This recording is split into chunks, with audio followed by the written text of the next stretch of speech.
Okay, this is Family 460 group, and we're doing the CRC reaction, and my name is Karen Waite. And I'm Kelly Martin. And Carrie Hunt.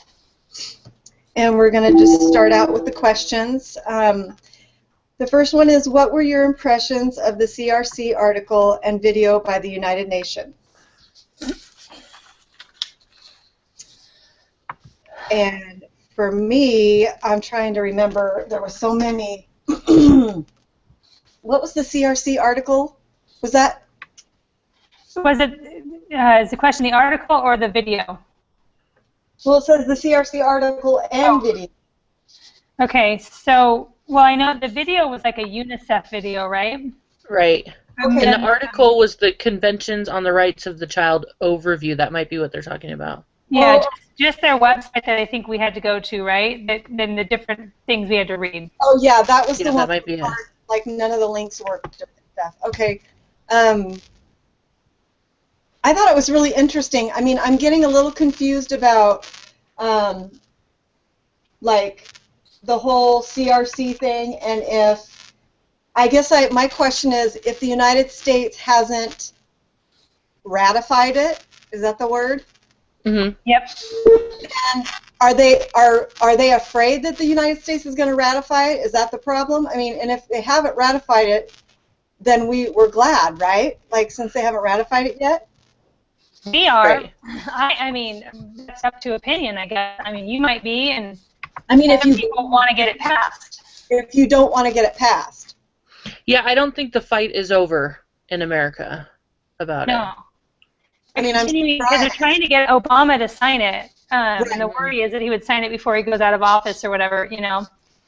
Well, and I'm wondering why he hasn't signed it. Like, if he just doesn't take the time to look at it and see what it's about, or if he just like doesn't think that it's good. Because, I mean, from what I've read, you know, unless they change some of the things, I mean, most of it sounds really good. The main issue, the main problem that a lot of people have with it, and I think the main problem that the United States has with it is that we don't want anybody else. We always like to have the upper hand, and so and when you ratify that, that means you're subject to international law that oversees the constitutional law, supposedly, even though it's not binding. It's supposed to, so it means that we have to take counsel now from the UN instead of our own laws, which we already have in place to cover all of those things that are protecting children. We already have those laws in place, but now we're subject to somebody else besides our own laws, and that's what's super scary to me. And and it makes it more of a federal, big government instead of state and local governments, which for most. I mean, that's a big thing for me. State government, local government, less federal power. The more federal power, it's less American. We're the United States of America. That's what we were founded on. And when you have something that goes to more of a federal system and a united system, like the UN is, you know, telling us what to do, then that gives up some of our freedoms. Right. Okay. That helps me understand it more, because I was like, okay, are we for or against this? Because the UNICEF, you know, they're a good organization, and they do really good things, and so a lot of it is that people just don't understand some of the way that they wrote some of that stuff.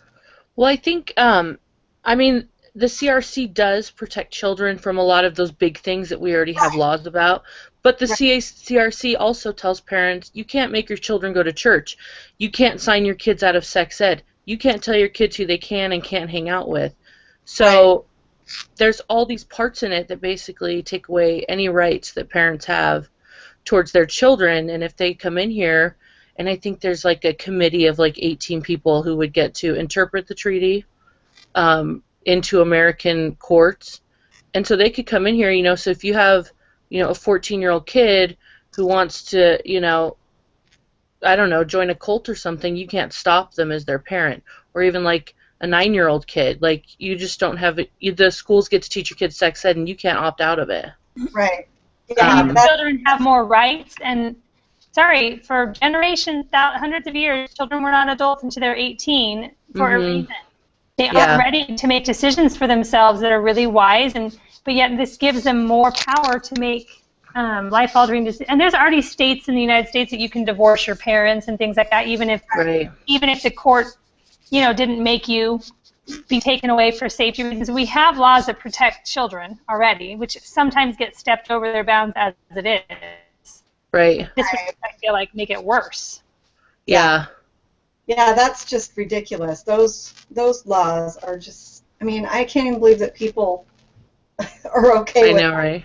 Well, that's because of the way it's worded. It sounds beautiful to say that, yes, all children have rights, and all children are rights to express their opinions and should be able to speak in their own behalf. It sounds super good in theory or on paper, but then what's underlying it is what's frightening, because when they're legally bound to do those things, that's like anarchy. Like, that's crazy. Can you imagine if your children had that much freedom and right? Like, that's frightening. And I think the UNICEF video did that great. You know, they touched on, we don't want children soldiers, and we want children to be able to have an education. And you're like, yes, of course.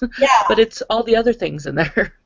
And that's where, yes, there are countries that don't have good laws in place, and I understand the intent. I mean, I think there are some bad intentions in this document, but the intent to protect children, UNICEF, things like that, yeah, there are children, and absolutely, like, we should all be helping, supporting, like, protecting children who are not in good situations, but not necessarily in this way. Right. They went a little far with that. A little far the other side. Yeah. Yeah. Okay, so we pretty much touched on the article and the video by the United Nations. So the article and the videos by Parental Rights. So the videos, is that the one with the two ladies that were being interviewed by that guy that was really annoying? Yeah. He was just really obnoxious, I thought. I think that must be his show. Everything's supposed to be like, I know. exciting. Yeah, but I mean, I think the ladies did at least the one with the blonde hair, did a really good job explaining things. And yeah, the article on the parentrights.org, the 20 things you need to know about the CRC. yes. And I recognize too, like, listen, they are definitely biased on their opinion about what the document's going to do. So I try to take it with a grain of salt. Like, yes, probably a lot of these are really true. Maybe they're a little bit over exaggerated what the results of this will be, but those are the things I was talking about with some of the laws and things. Yeah. Automatically overriding most American laws on children and families.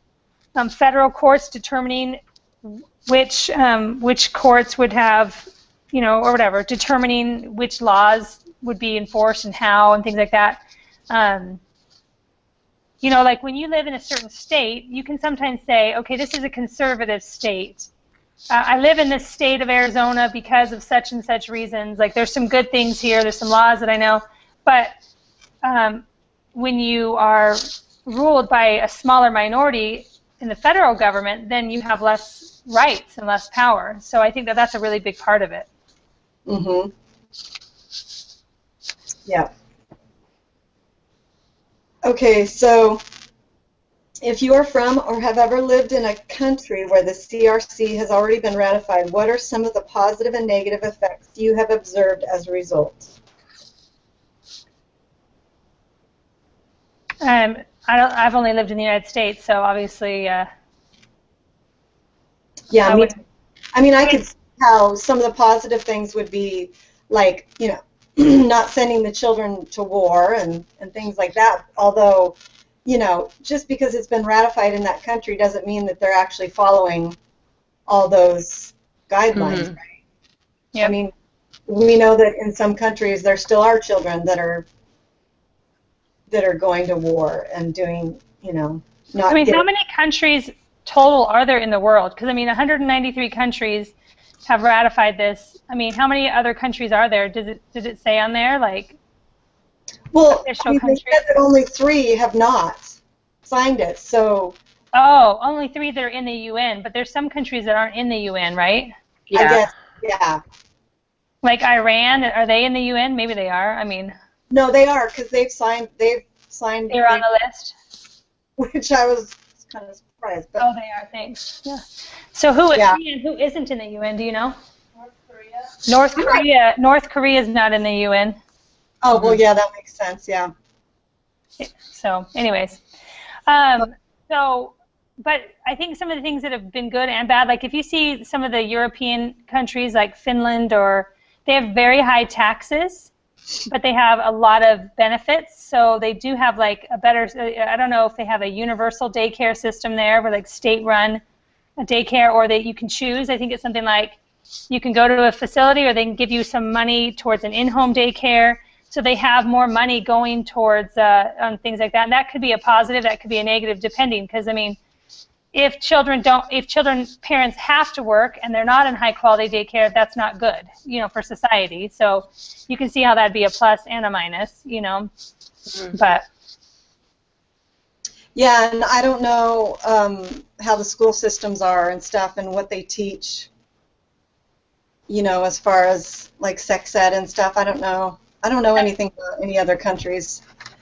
I know that those Northern European, the Western European countries are all teaching whatever it is, the sexual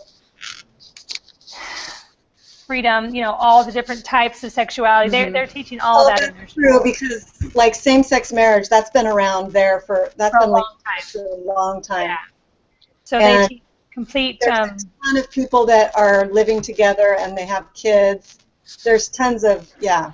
So I think a disadvantage is I think it continues to diminish. This possibly could continue to, it does diminish the power of the family unit as a, mother, father, children. Yeah. Yeah. Okay, so if you're from the U.S. or Somalia, where the CRC has not yet been ratified, then research another country to document the positive and negative effects and relate how they could benefit or hurt your country with a future CRC ratification. Okay, I think I was answering that question kind of in what I was just saying. Yeah, I looked up when reading that question last night. I looked up Canada, and Canada has ratified the CRC, and there isn't really anything negative out there, because they just talk about. I mean, it's kind of, I don't know, probably like most countries, they ratify it, but then it's like implementing it is a whole different story. And Still do. Yeah. Right, like in Canada, it says their commitment to the CRC at the legislative and judicial level is wavering, but the Supreme Court of Canada has stated that judges should use the CRC to interpret the law. So I think it's kind of, when you're working with lots of different governments, federal, local, all those things, it's probably much harder to implement than we would think. I'm glad you looked that up, because I had a hard time. I was trying to do searches like countries that have ratified CRC. I kept looking. I couldn't find anything specific. I'm glad you found that. Yeah. Okay. Okay, so how did Kelly's presentation help your understanding of the ecological approach to family advocacy?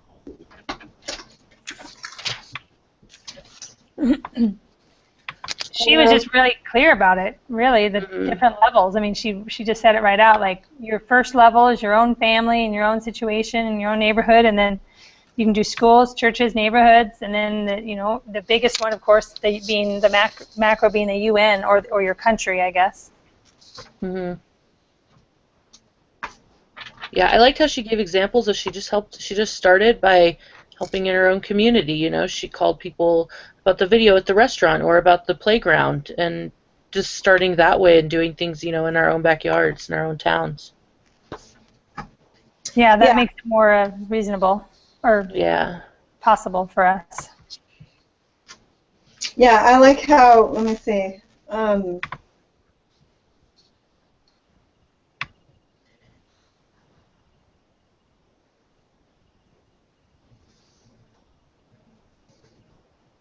Yeah, I just like how she said that,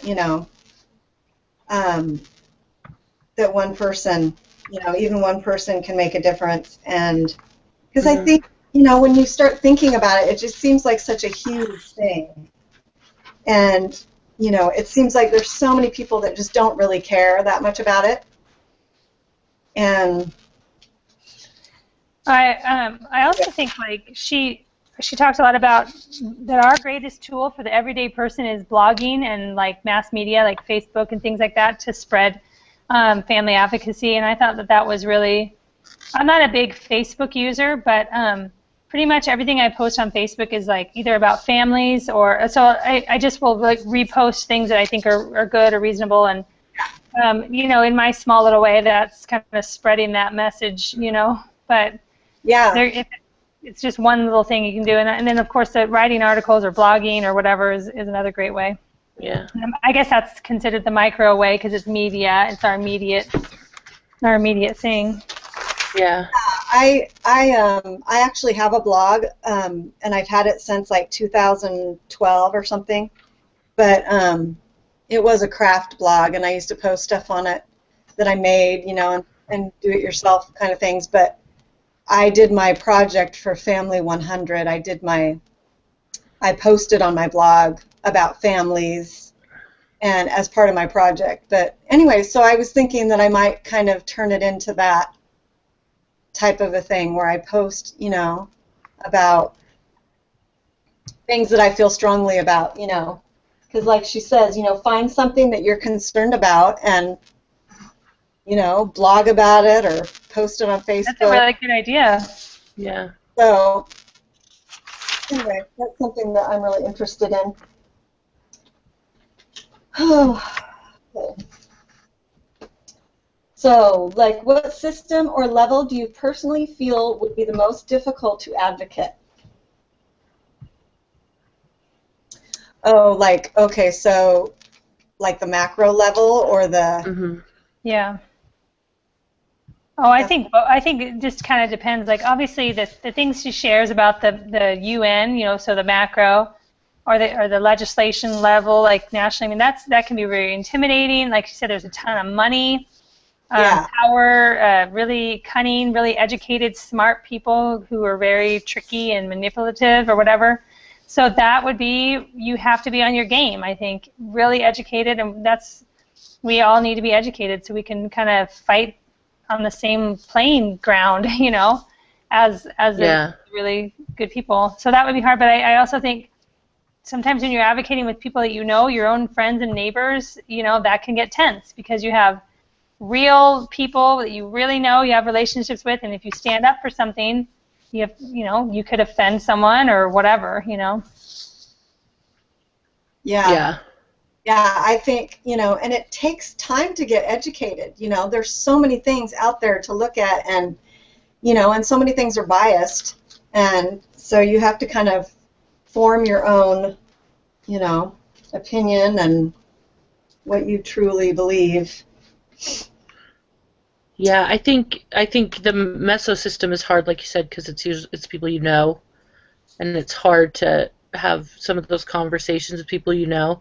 So if I had to choose one that I think would probably be the easiest for me, it might be like the exosystem, which would be like my local government or like going to a school board meeting or different things like that, because it is hard to talk to people you know Yeah. about these things sometimes. So yeah, I totally agree with that. Yep. Okay. So what system or level do you personally feel is the most important to advocate? Probably the macro, or, you know, like your own family, actually. The people that you're closest to, or your... Yeah, because if you think about it, if everybody was concerned about and advocating that the environment or whatever was best for their own individual families and their own communities, it would just go outward from there, right? Nothing would ever get too far out of hand because everyone here is fighting the same battle on the individual level, you know? Mm-hmm. Yeah. So I think if we could all just improve our local areas, you know, then that's probably the most important. And there are laws and things that could affect us if they trickle down from the larger, but first and foremost, what is it directly affecting your own family? That's your main responsibility, I think. Yeah. That's my little opinion, though. And, you know, I mean, this is my opinion too, but I think there's more people than we think that really kind of have the same views that we do about, you know, like children, protecting children. And I was really surprised because my 14-year-old daughter in school, in the health class, they were going to show them how to like put a condom on. They were going to use a banana and put the condom on. They were going to like show them how to put a condom on. Yeah. And, you know, it was just ridiculous, the things that they were teaching in that class. And so I opted her out. She didn't want to be in it anyway, and so I opted her out, but I thought I was going to be the only one. And actually, it turned out I was the only one, but this other lady that found out what they did, she posted about it on Facebook. She's not a member of the church, but she was like horrified, you know, and it's like, oh, you know, I'm so glad that there's somebody else that feels the same way, and I don't know why she didn't opt her kid out of it, and maybe she just didn't have, you know, the guts to do it, or maybe she found out too late. I don't know. Yeah. Or didn't read the paperwork they sent home or something, you know. Yeah. But, you know, there's more people than we think. If you just, like she said, you know, if you just open your mouth and talk to people and... Mm-hmm. Yeah, I know we've got a big fight going on here with our school board and sex ed, and they want to start at kindergarten, and they want to start teaching kindergartners about masturbation and all this stuff. And Oh, my God. yeah, it's really bad, this whole new curriculum they want to impose on the schools here. But I have a lady in my ward, and she is like a big political person, and so we have a ward Facebook page, and she posts every time there's a school board meeting, and a whole bunch of people from my ward go, and I've never been able to go, awesome. and I've just felt terrible, and I just think, you know, I can't go to these meetings. I can send emails and phone calls and stuff like that, but I need to teach my kids before the schools teach them what's wrong, you know, and so I think ultimately as parents, we're kind of there to, and I don't feel like I shield my children from this. I just teach them before they get taught by the school. Yeah. You know, they're 10 and 8, and we've talked about pornography. I mean, we live in Las Vegas, so they kind of see it everywhere we go. But Yeah. you know, we've had to talk about these things, and so I think as parents, it's important for us to teach our kids before the world teaches them, especially the schools nowadays. Yep. Teach them things. So that's where we can make a big difference. About your kids, but my little guy that's in first grade, if his teacher says something, I promise you, to him, it is the Bible. It is true. Mm-hmm. If his teacher says you have to eat your sandwich before you go out to recess, you can't. He won't go. I mean, he's like, Mom, I have to eat my sandwich before I'm allowed to eat my other foods. Yeah. I'm like, okay, which is great because she's a good person. But if she was to teach, you know, a lesson about this or that, I'd be like, well, that's true. And there's a great trust when we send our children to school. Like, oh my goodness. So yeah, they really look up that's to teachers. My son had to do just a few weeks ago. He had to do like a timeline on Martin Luther King, and it was this fun project that we did. And he's talking to me, and he's like, yeah, you know, all the white people were so mean to the black people. And I said, excuse me, what? And he was like, yeah, they were so mean to the black people. And I said, no. No, there was lots of white people who fought with Martin Luther King, who were friends with him, and he was just totally confused. And I know that his teacher was making, you know, they're third graders, and I'm sure, yeah, it was. But I'm like, these kids pick up on this, and to them, this is it. What their teacher says is true, and that's kind of scary to think about the power some of these teachers have. My kids have great teachers, but I mean, some of the things that they have to teach, just, you know, because of the school district, it's a little scary. Yeah. Well, it is. Oh. Yeah, public school is interesting. Yeah, it's an adventure. Okay, well, I think that's all the questions. Is there anything else that... Oh, we need to kind of come up with a general summary of what we talked about. So basically, our impression, or the CRC articles and videos, I don't know, help me with this. Well, I think the way we kind of summarized it was just that we can see why that there are some great things that benefit a lot of countries and a lot of children, but maybe the pendulum swung just a little too far the other way. That was our overall, I think, picture, and possibly that could be the reason why the United States hasn't ratified it yet, and why maybe they shouldn't ratify it. Okay, thank you, Carrie. You're a lot better with words than I am. I can't. My mind was blank. No problem. Okay, so I guess that's it. and I will post this on the discussion board. All right. Thank you so All much. right. Okay, I'm going to stop now. All right. Have